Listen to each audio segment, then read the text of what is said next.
Welcome back to the Grounded Union podcast. This is episode 6. Fun fact, we record these after we put our 4 children to sleep. I think I shared this already. So sometimes they wake up, we put them back to sleep, and we're back at it. So we love you guys. We're here to keep sharing our story, keep encouraging you. We had so much fun talking about navigating your sexual brokenness in the previous episode that we want to do a part 2 to further demystify your sexuality and how to for it not to be a weakness, but to be the glue that actually brings your marriage together, and not this handicap that you have. That's this thing. It's like, do I trust him? Is he looking at other women? Does he want other women? We're going to talk about the reality of these concepts and these constructs we've made, the addictions. They're not actually rooted in reality. They're not actually rooted in something that you ultimately desire. We're going to break down a lot of things we discovered when I stopped dragging my feet and dove into this process headfirst back in 2019 and 2020. Before we dive into that, when this episode airs, we will be the night before our first workshop of the year in Phoenix, Arizona. We do have a couple more workshops happening. If you missed Phoenix, we'll be in Portland in June, San Diego in August, and then we are hosting a 3-day marriage intensive here in Maui, Hawaii. So if you are interested in October, if you're interested in any of those events, just click the link in the show notes to get more details. Let's jump in. Yeah, so this is part 2, because after we did part 1, we're like, wait, there's so much to There's this more. topic. And I think that we love talking about this topic because we believe that the messages that we share around sexual wholeness are not messages that you really hear broadcasted everywhere. And we have experienced with all of these things that we shared in the last episode and the ones that we're going to share, the tools that we're going to share in this episode. And we've tapped into a type of connection and freedom within our sexuality. And we've sat with it for many years. Like we said, since 2019, we've just been sitting with this message, and we've continually been testing it and experiencing it and walking in it. And then we came to the point where we're like, wow, this needs to reach other people, because there are other marriages that are falling apart. Navigating this topic, like, how many messages do we receive every single day because there has been porn addictions, sexual addictions, affairs, emotional affairs, husband looking at swimsuit models, husband looking at friends, husband looking at every single woman that's walking around. It's sadly a chronic issue that is almost wreaking havoc in probably like 90% of marriages, honestly. It's probably one of the main causes of divorce in marriages. And we realized we're sitting on such a potent, beautiful, powerful message of freedom and hope that will resonate with so many people that there was no better time than now to share this message with people. So what we really want to drive in this episode is that your sexuality is not meant to destroy you. It's meant to bring your marriage closer together. And I think, like you alluded to already, there are so few marriages where they say, outside of we say when we have sex, we feel close or whatever.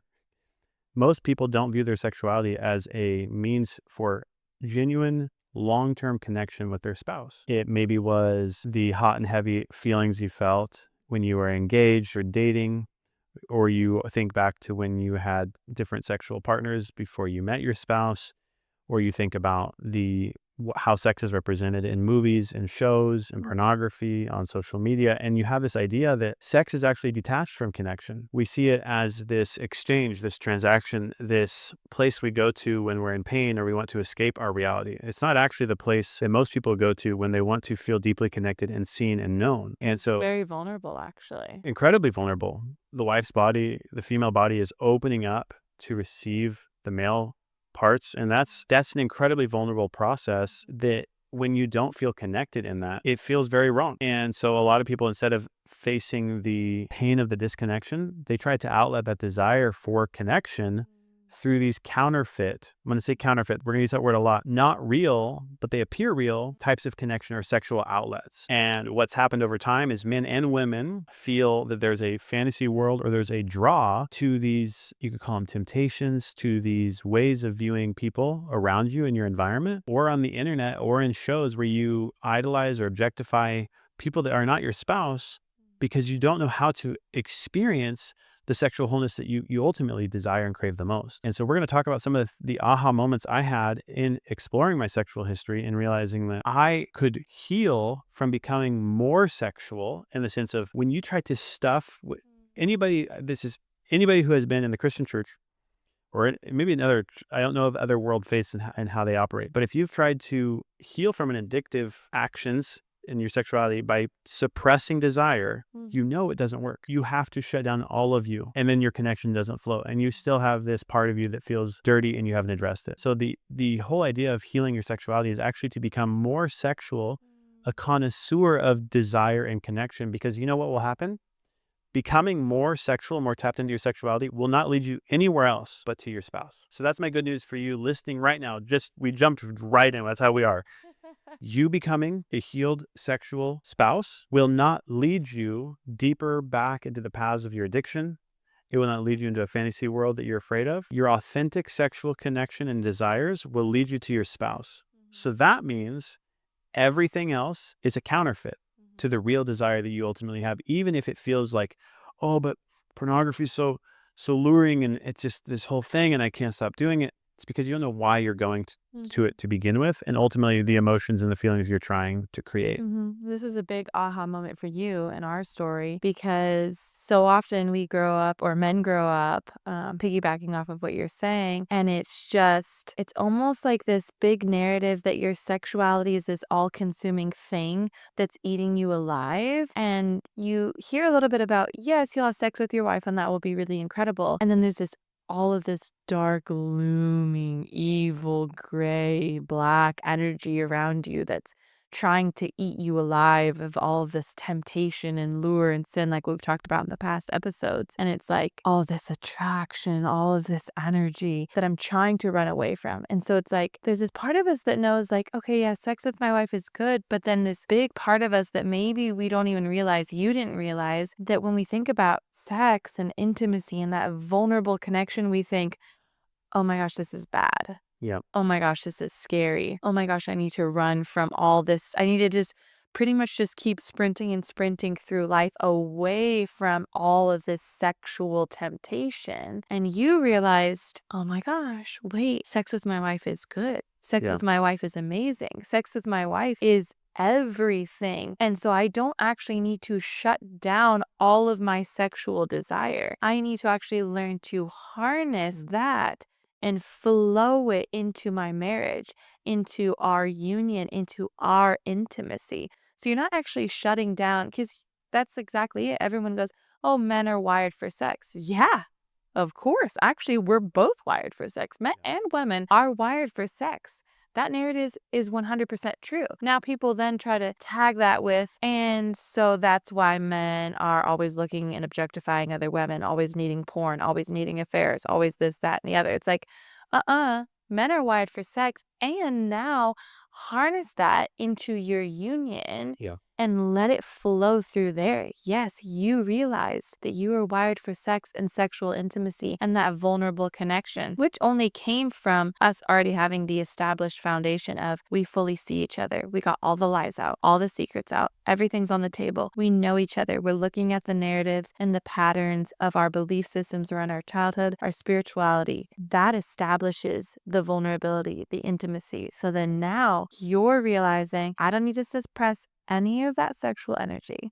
I actually can let it flow freely and let it overflow and let it overtake us into our marriage connection. Yeah. We're going to explore some of the practicals of what that is like in everyday experience for me and for us. We want to highlight a few experiences and stories we had back when we were sifting through my sexual history, and then dive into some things as what that looks like in my present day experience. In 2019, 2020, as we begin to explore these parts of me that were undeveloped or unhealed in regards to my sexuality, there was this time where we were doing some emotional exercises with each other to try to connect that my counselor had given me. And when we would go to do them, I could not express an emotion of vulnerability or intimacy to Caitlyn, of affection, without having just an assortment of sexualized images of things I had seen on the internet, movies, in person, all these memories would flood my mind. And it was a very bizarre experience because ultimately I had never opened up this intimate side of me because I had put just all of those memories and experiences were where I thought that part of me lived.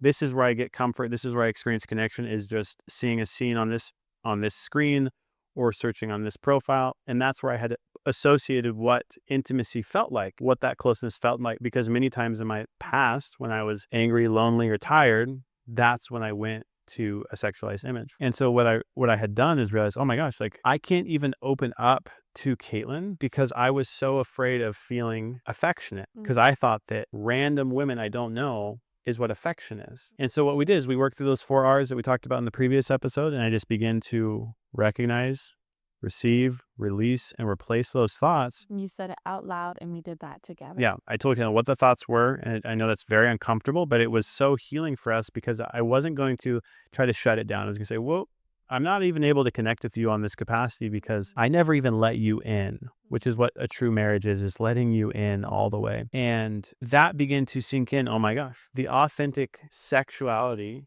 that we're experiencing it's real. This is the real part of me. All the other stuff doesn't matter right now. All this stuff isn't exciting to me. It's not a temptation. It was literally just taking up this space in me. It was occupying this part of me that I actually was ready to use with Caitlyn to feel emotional and to feel connected. In that same time frame, my counselor giving me an exercise to mime out what feeling sexual felt like. So picture that you're playing charades. I wouldn't recommend doing this one. In a group party. In a group party. But just if you were alone in your room, you can practice this. To act out, like if you were to act out with your whole body, what it would look like to act out the feeling or the emotion of feeling sexual. And I did that for like 15 seconds. And I was like, what?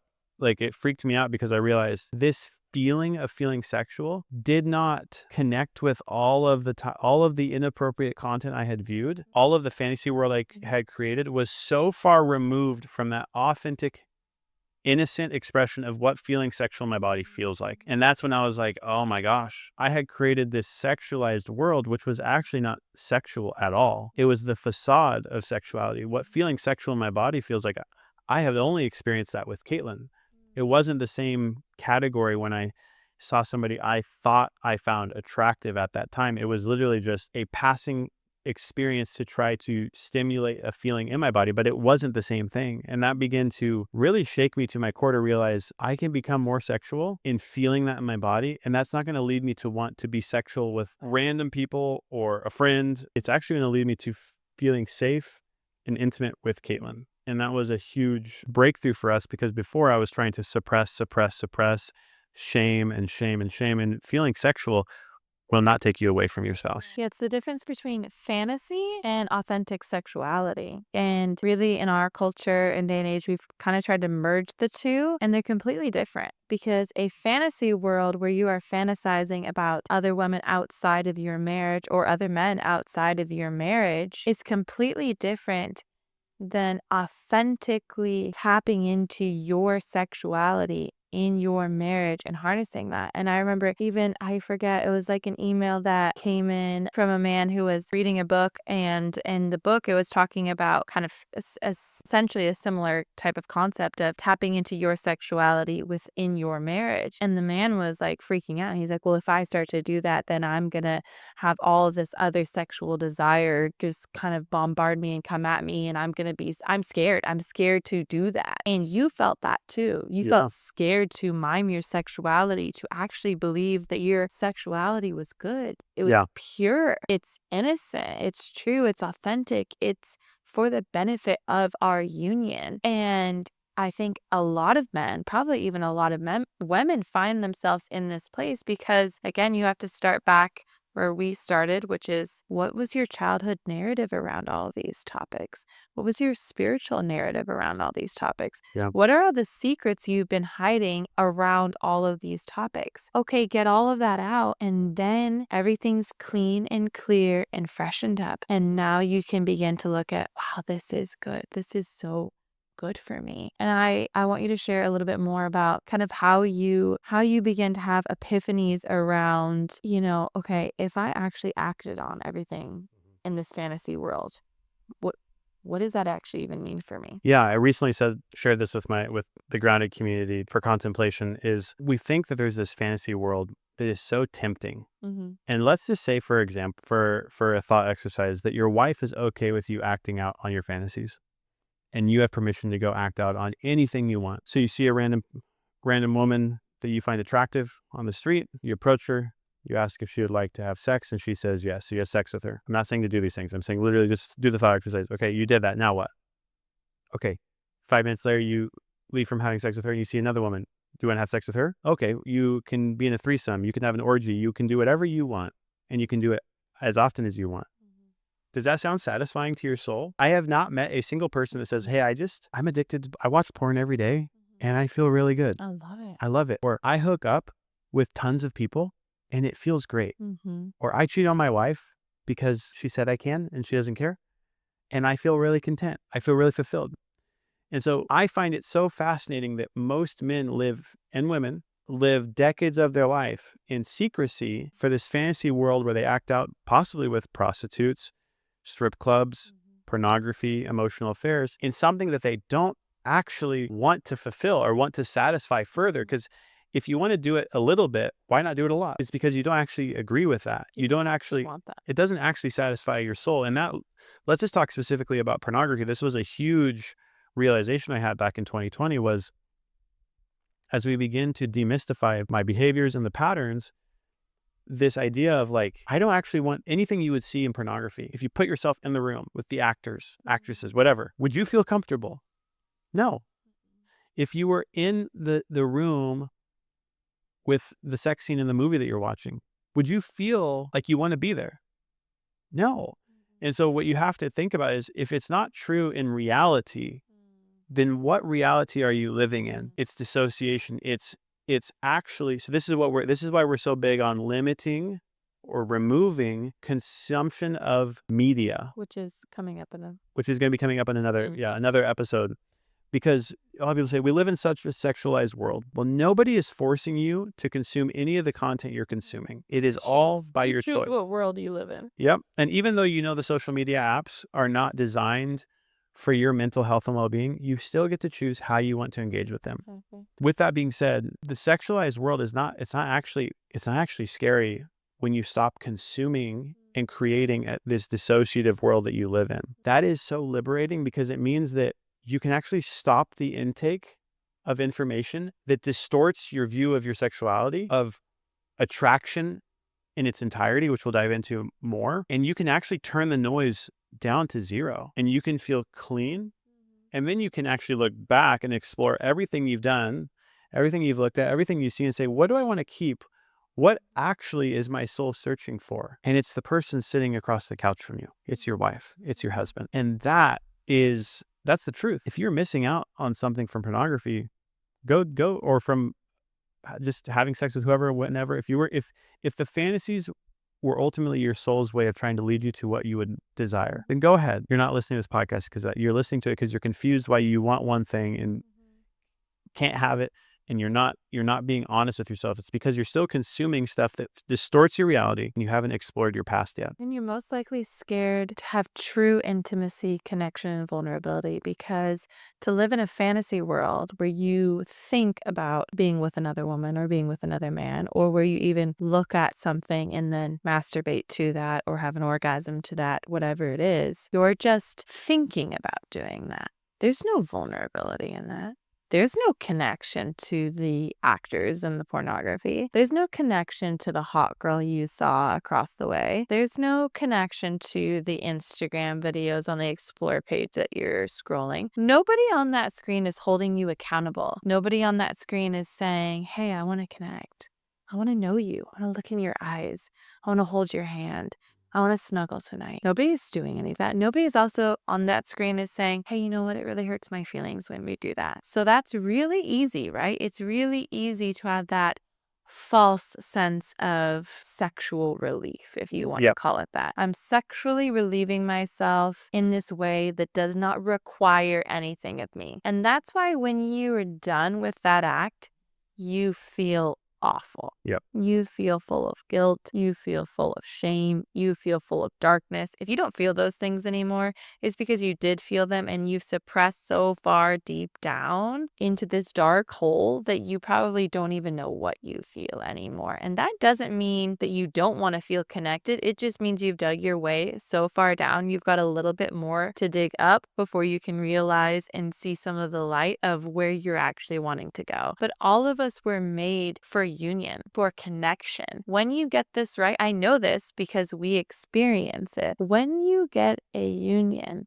that is full of connection and love and intimacy and vulnerability, yes, did that take some effort to get to that? Yes. But when you have that, your soul is satisfied. There's so much. We were even talking about this tonight. We were watching the sunset. We were like, wow, like when your marriage is on the rocks, it feels like everything's on the rocks. Yeah. Because when this is broken, this is the foundation of really everything else in life that we build upon. Our kids come after an established union, after an established time of connection, obviously. And then the life that we build after that, the careers that we want to take, what we want to create and give to the world, it's all established on our foundation. So if our foundation is rocky, if it's got cracks in it, everything we go to build on that is going to feel like it's wobbly, it's unstable. So then all of life begins to feel unstable. So establishing this deep connection is what meets a major part of our soul need. So like Brandon's saying, nobody actually wants to go act out on all these fantasies. Maybe for a minute that sounds nice, again, because it doesn't come with any responsibility to have any connection or vulnerability. But at a soul need level, what we actually all want is a secure, safe, intimate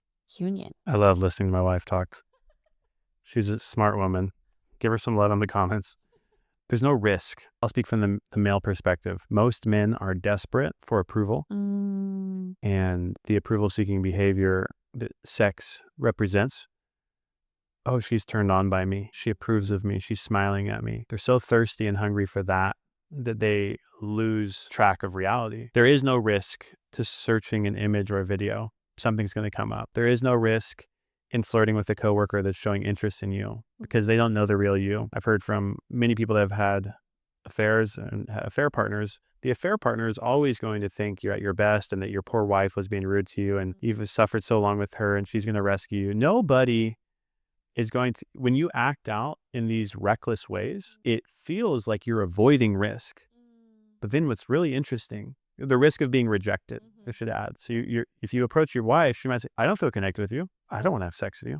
Okay, I'll go to the internet when you go to sleep. Right. It feels like no risk, but you're actually taking great risk because you're so afraid of rejection. We're so afraid of feeling bad, feeling ashamed of who we are, that we try to shortcut that release through a fantasy world, through masturbation, where it's separate from the one we ultimately want it with the most. We've given up hope that that's possible. And so that is the path back to your sexuality, is not forgetting about your spouse. It's actually, this is the only relationship. If you've committed to a lifelong union with your spouse, this is your person. There's so many logical reasons for why it doesn't make sense to have multiple sexual partners once you've made that commitment. Because one, in case you guys were unaware, you can get pregnant. And I know that this is going to be a hot button thing I'm going to say, but I just want it to be thought about.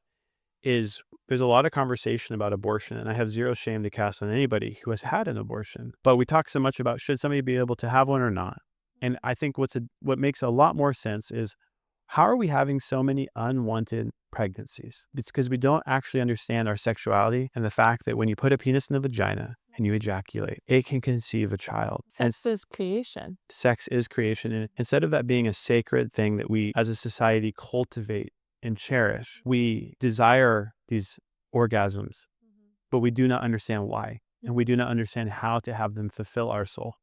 And instead we live this life of risk, of compulsive behavior, because we don't actually believe we're that lovable. We don't actually believe we're that worthy of connection. So as much shame as you feel around exploring your sexual history and talking through that with your wife and rebuilding intimacy, as scary as that sounds, it is the only way to no longer feel dirty and gross and act in compulsive behavior. And the fruit the fruit of this, we'll share the fruit of what that looks like in our life now. And we talked about this in the episode before, and we want to dive a little bit more into some of this. And the fruit of what exploring our sexuality looked like and what really tapping into the beauty of our sexuality looked like is that Brandon no longer was noticing women's waists, Body parts. hips, any body parts. And this, I think, is rather mind-blowing for most people. And to be honest, when I presented this idea to Brandon, he was like, "You crazy girl? Like, there's no way in the world that I would not notice a woman's body parts. Like, because what if she walks in front of me? What if she has a really low cut shirt? What if she's in a bikini?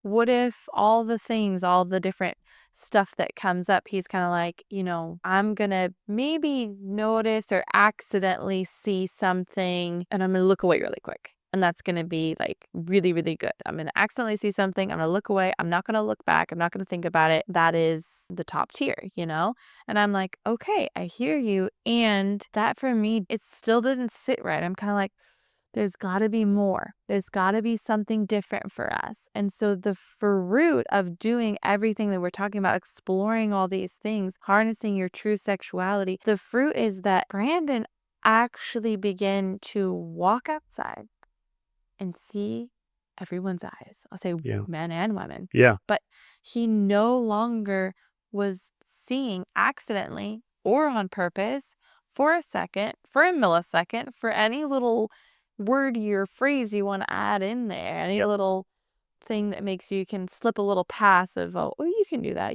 that got removed. And I think it would be really powerful if you share from your perspective how and why you think that happened. When Caitlyn presented to me that she thought it didn't make sense that I looked at women's body parts when she didn't look at men's genitalia when she saw them. And I was like, well, that's because you're a woman. But then we had met other women that did look at men's body parts or privates and certain parts of the body that they had created an infatuation with. And what happened is we began working through those 4 R's. And in this 30-day window in 2020 where we were like, I'd been in denial that it was that bad until it kept coming up. My subconscious kept saying, you're looking at her butt. And it wasn't my wife. Or you're looking at that woman's chest or the magazine. You're like, everything started getting highlighted to me of realizing I thought this was like a rare occurrence. So I think for a lot of men, they go, I'm not as weird as Brandon, or it's not that bad. Like, yeah, I look at an attractive woman every once in a while, but it's not like it's all I do. Her fault. It's her fault. She was wearing that low cut shirt. It's not my fault. And even the word, we have these words, low cut, skimpy swimsuit. It derives its value in the context of so much of the media that we've seen. True. Think about an action movie and the woman walks in and there's all this emotion, there's stuff blowing up, and here she is and her breasts are pouring out, and you're like, oh. And as a young boy and then a young woman, you see whatever you see that, and then you also see the strong muscular guy that's rescuing, and it's like, I want a man like that. You have this narrative. And so what happens is it begins to tell you that women and men are objects. They're shiny objects that have certain parts of them that are interesting. All the bells and whistles, we need to look at them and like admire the object itself and not actually see the person, not see the human. I'm not saying like see the person, like look them up and down and desire them or crave them, but really like when you're in addiction, you live in an object world. So when I was in an addiction, using my phone and scrolling, I was seeing people as objects, as things to be had, as things to consume. When you come out of addiction, you move into a relational world. And what happened is I began to say out loud, hey, I just noticed. And when I said notice, it was my eyes would lock in at a certain body part. And I started sharing that with Caitlyn. I would pray through and talk through those 4 R's. And I thought it wasn't that often. And what hit me was it was constant, to the point where I was like, I couldn't ignore it. And I recognized, like, if I have a choice, which it felt like I did, but it felt like my choice had been taken from me. I felt like I had given that choice away. It's like, I actually don't want to look at a random stranger's butt. It's weird. It doesn't. When you say it out loud, when you actually want to take a look at it. But not take a look at it. Right.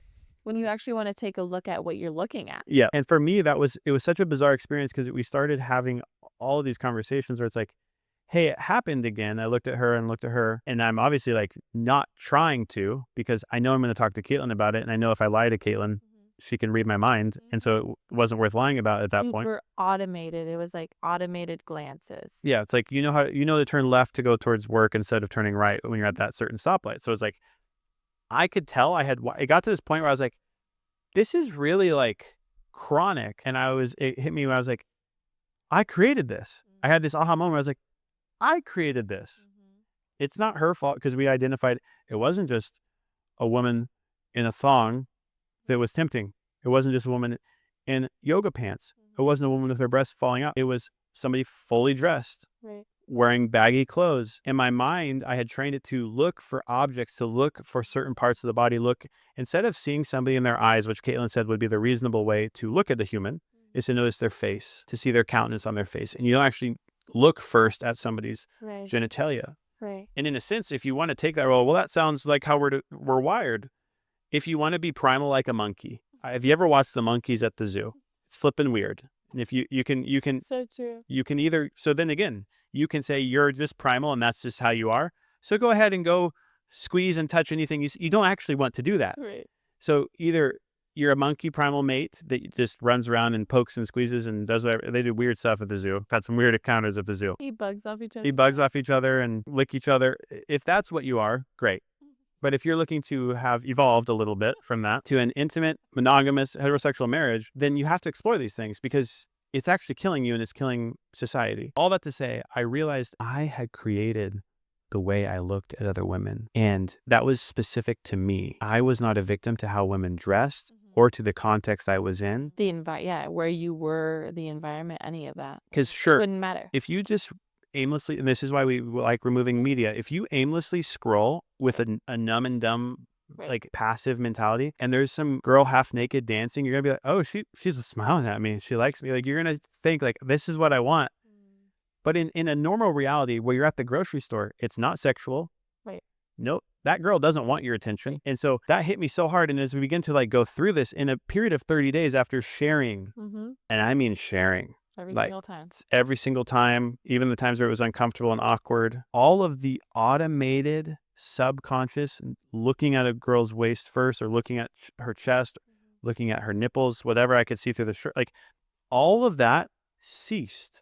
And I had been running away from that for, You thought it was impossible. I thought it was impossible. And that had been 26 years of my life. Yep. I guess not counting my toddlerhood, but up until being 26, 27, that was my daily experience that I had written off as normal.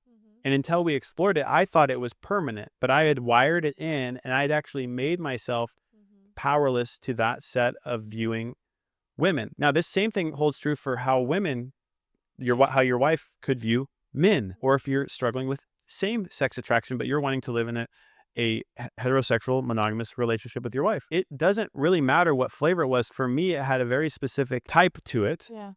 And we explored the patterns, and there was patterns to the type of women I was noticing, and the type of situations. And it all linked to your story, because all of this is wired in, which we use that phrase, like as a society, we say men are wired this way. Yes, they are.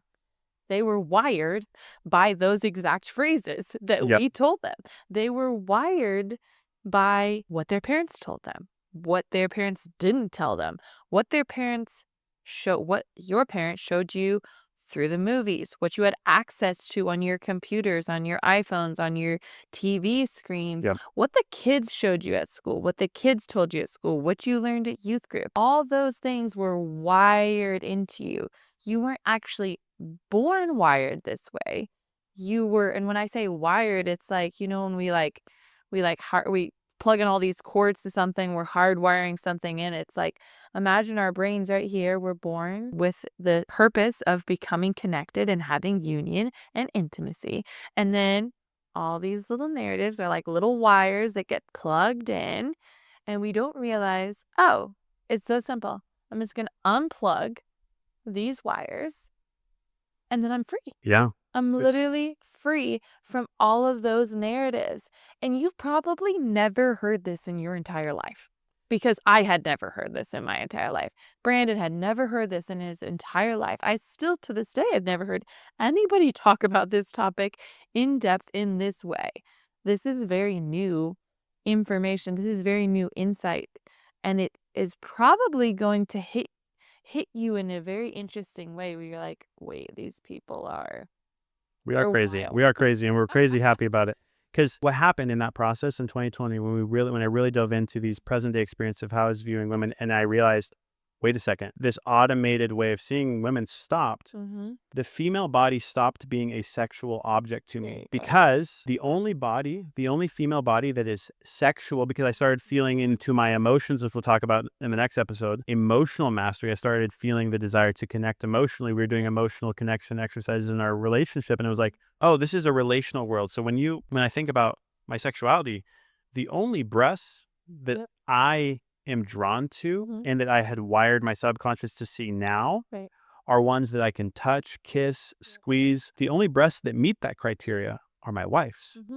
I want to grab my wife's hips. I'll try not to get too PG-13 with it, but I want to caress and be with my wife's body in a very sensual way. There is no other body or set of hips or glutes that I want to touch, spank, play with. Like, it's like, there's no body that fits that criteria. It's the same thing if you're a car guy and you like if you're a Dodge guy and you don't care about Fords, you're going to see Dodges on the road and not Fords because you don't care. And it's not this like this, okay, Brandon, I told my wife I don't care about other women. You have to actually explore it, because you have to have this experience where you're like, this got really weird. Yeah, you have to actually literally unplug everything. You actually do have to take the wires out. You can't just be like, oh yeah, I like what you guys are saying. That's really cool. No, you have to actually do the effort because you wired it in eventually, or someone wired it into you, and you actually do have to go unplug all those wires. Yeah. Which is exactly what we did. And this is, I'm not like a nudist. I'm not like pro nudity, but a naked body is not sexual. The body is not evil. And so if you are pursuing nude images to try to stimulate or arouse yourself, you're going to follow that suit. But your wife is the only seductive woman in the room. It's not the stranger. It's not the friend. It's not the coworker. That all you're trying to meet your emotional needs through your sexuality. And that can only happen in the confines of your marriage. And so after doing this process, it's been 6 years and I've not relapsed. I haven't searched any naughty sites. I don't scroll on social media looking for swimsuit models, lingerie models. I haven't gone back to it once. And in person, when we're at the beach here in Hawaii, I see women's faces. I'm not looking at their butt or their breasts. And I'm actually not afraid of being around women in swimsuits, which is huge because for all of my life when I was a young adult, it was like, oh my gosh, there's a half naked girl next to me. I'm in this tempting situation. It didn't even mean like back then it was like that I had an erection, or even when we were married, it wasn't like I have an erection and I need to like go masturbate. It was just like, there's a half naked girl over here. And it's like, I shouldn't be around this. This isn't safe. And it's like, why is it not safe? And I'm not saying that all of society and how we promote how we ought to dress is like dialed into a T, because a lot of the ways men and women dress is to get attention, but that's because they want attention from a partner. It's not even because they want your attention. And so if you can really dial this in, for me, what I experience is when I see women, I see their face. I see the back of their head. I don't look at their waist to assess them. I don't have an analyzing eye because I'm not curious about the contour of their body, because my soul is satisfied in Caitlyn. I only found that out through realizing I had been assessing every single woman. And I was doing it at the subconscious level. It wasn't like I had all these thoughts like, I'm going to look at her and rate her from 1 to 10. It was literally just, I thought that's how you saw women. And until we explored it and realized how painful it was, not just painful to Caitlyn, but to me, and it was like, I don't want to see women that way. And it was so liberating to realize I had made myself powerless to that narrative. And 6 years in, and we've had many, many, many, like countless conversations together, I'm not shackled by that anymore. And I'm not afraid. And I think one of the biggest components is we did go so deep. And I don't consume any visual media. Because to me, it's not worth it. And it's not because I'm afraid of a sexualized thing coming up in some random way. It's when you create a pattern. It's when you create a habit of, I get on my phone while I'm taking yourself out. That's it. Because if you pick up your phone and scroll for 30 minutes on social media, every time you need to go poop, you're going to you're creating a thought pattern. You're creating a narrative, and you're creating information that your brain's then going to look for everywhere around you. You're desensitizing yourself. Exactly. To whatever may come at you. Because it's actually not that you don't consume anything. You're very intentional about what you would consume. Like if you were seeking to get a new car, for instance, you might research something. And there's even been times, let's just say even in those 6 years, where Brandon has completely rewired everything and completely sees women in a completely different way. And he's going to research cars and an ad pops up or something. This has happened, or even on Spotify, listening to music, they'll be like, you should listen to this song. It's like Britney Spears with her shirt off or something like that. And you still don't actually see her breasts. Yeah. You can realize from this skewed view of the image, okay, this is probably a sexual image, but you're not noticing or looking at her breasts, and it has no power anymore. That's the word. Because when you take the wires out, I used to use this as an example all the time, because he'd be like, well, what if, back in 2019, 2020, well, what if we walk into Target and there's all the ads of all the swimsuit models, all the girls in their underwear? He's like, how am I not supposed to notice that? And I'm like, when we walk by all of the men in their jockey undies, I'm not like, what am I going to do with the men in their jockey undies and their junk on the photos? It's because it had no power. Yeah. You don't see it. You don't notice it. Like, you might know it's there, but it has no lure, no attraction. It's not exciting. It's not exciting. And you used to say this all the time too, like the curiosity was gone. You used to have a curiosity of like, oh, I wonder what's there for me if I look over at that girl who has that revealing top, or if I look over there at the girls in the swimsuits. There was this curiosity to know what was there for you. Yeah. Because you thought you were missing something that you needed,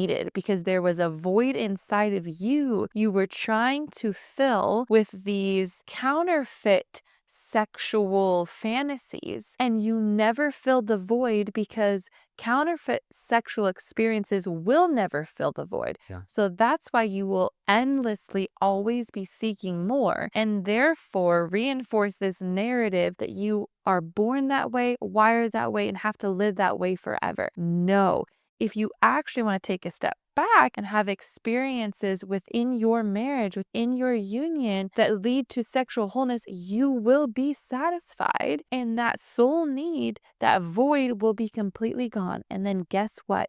You've completely eradicated that message that you need to constantly be seeking that. So as soon as you begin to look at this, you removed all of the power that had on you. Yeah. You removed all of the curiosity of what you were missing out on, because you realized, I'm not missing out on anything. Yeah. I'm fully satisfied. We said this in the last one. When you are full, you do not go get more food from the buffet. Unless you want to get sick. If you want to get sick. When you are full and satisfied in your union and in your sexuality, you will have no desire to notice or see anything else. So if it sounds impossible, it's because there's a void in you you're trying to fill with things that will always make it impossible to fill it. And trust me, I did not plan on having this be what I'd be known for, what we would be known for. And the only reason that I'm sharing this and we're sharing this is because it worked. And we've watched it work for other people, and we're watching it break off all these shackles, because you can try harder. Yep. You can stuff.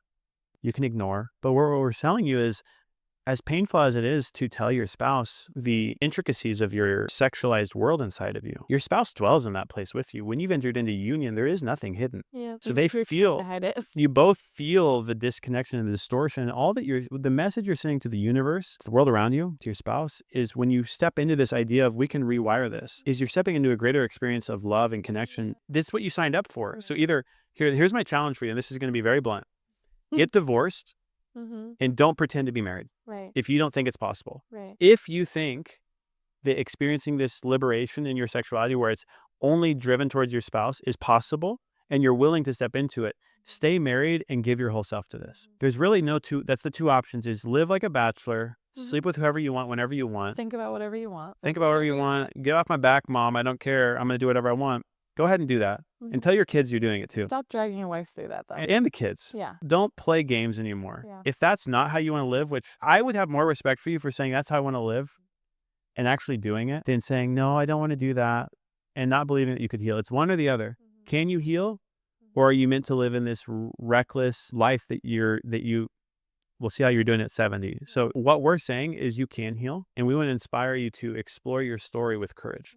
If this was the first episode that you listened to about the sexuality, go back and start from the very beginning, but also you can reference the previous episode. This is the pathway to freedom. It's harnessing your sexual energy. It's harnessing your sexual history And it's all towards your spouse. And a few things that happened for us that was the fruit of that. One, the safety and the trust and the connection of how deep we went. We in our marriage, we enjoy it. We also had two beautiful children. We were on the brink of divorce after we had two girls, and now we have two boys as well. So the fruit of healing brought more children into our life. It also allowed us to, we had started a business that began to flourish.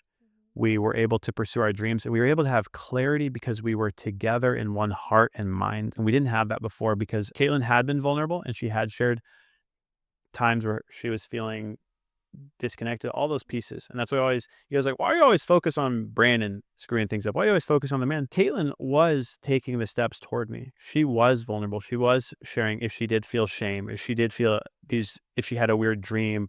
She brought those things to me. She was working on things. And my response to that was, I'm going to hide, I'm going to lie, and I'm going to separate. And so for our story, Caitlyn did get angry. She did get frustrated, but it was always coming toward me.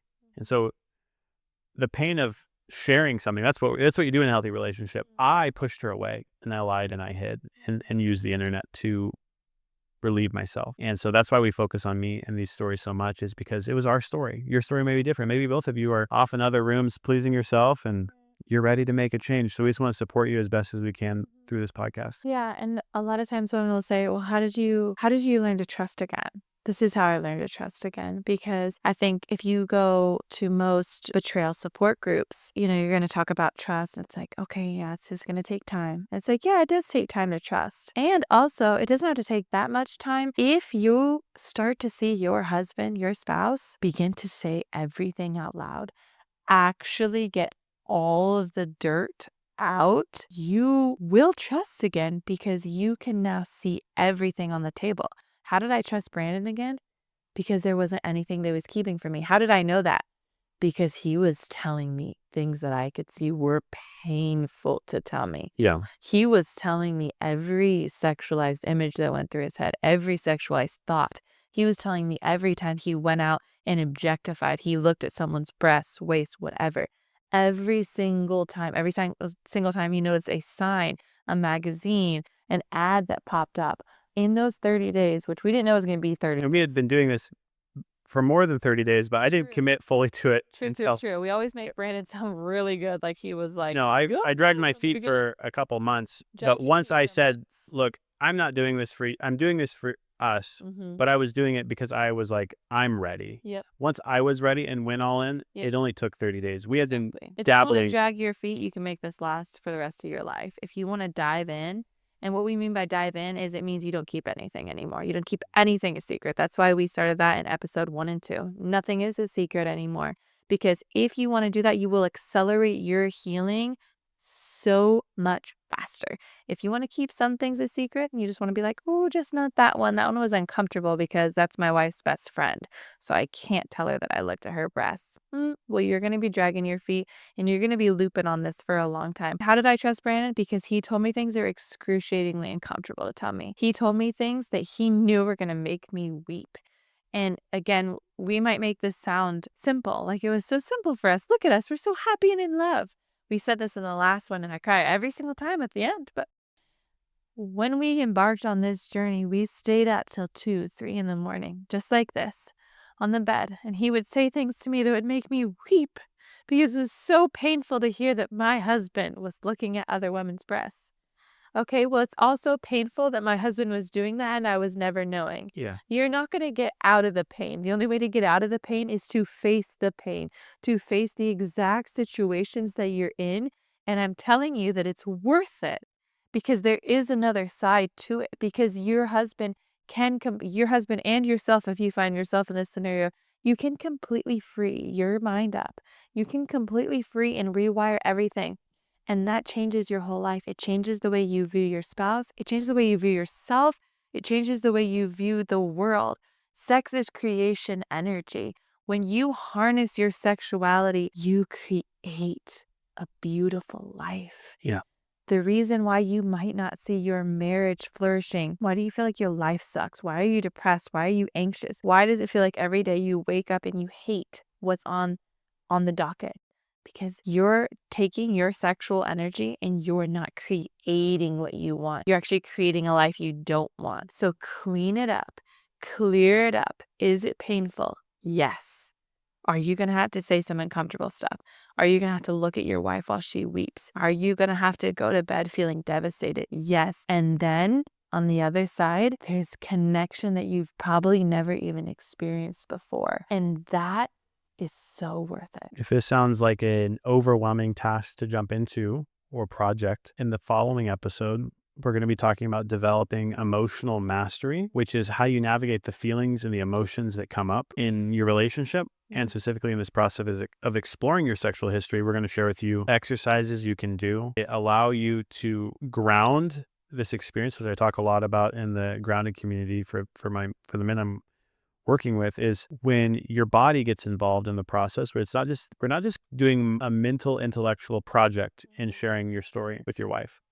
It's involving your emotions, your feelings, and if you've been numbed out and dumbed out, you're going to turn your emotions back on, and that can be a scary process because you don't know what to expect. Yeah. So we're going to give you some ideas and concepts that we use to accelerate and stabilize this process, because it's a very emotional process, and if you don't involve the emotions, it will take a lot longer, and it will be a lot harder to remember things and a lot harder to reestablish connection in your relationship. So in the following episode, we'll be talking about developing emotional mastery. These 2 podcasts on sexuality have been extremely, extremely deep. And we actually have a course right now that is 8 weeks long, going through this exact process that we went through to rewire everything and recreate the beautiful connection and sexual wholeness that we experience now. And we're actually about to launch an 8-week experience that will have all of these courses and videos along with weekly coaching and a group experience with Brandon and I, so that you can have the accountability and the safety within that container to be able to walk step by step through this exact process. And so if you find yourself deeply resonating with this message and also feeling like you want to embark on this journey and you know you want to be held in that space, then we invite you to stay tuned and join us in that experience.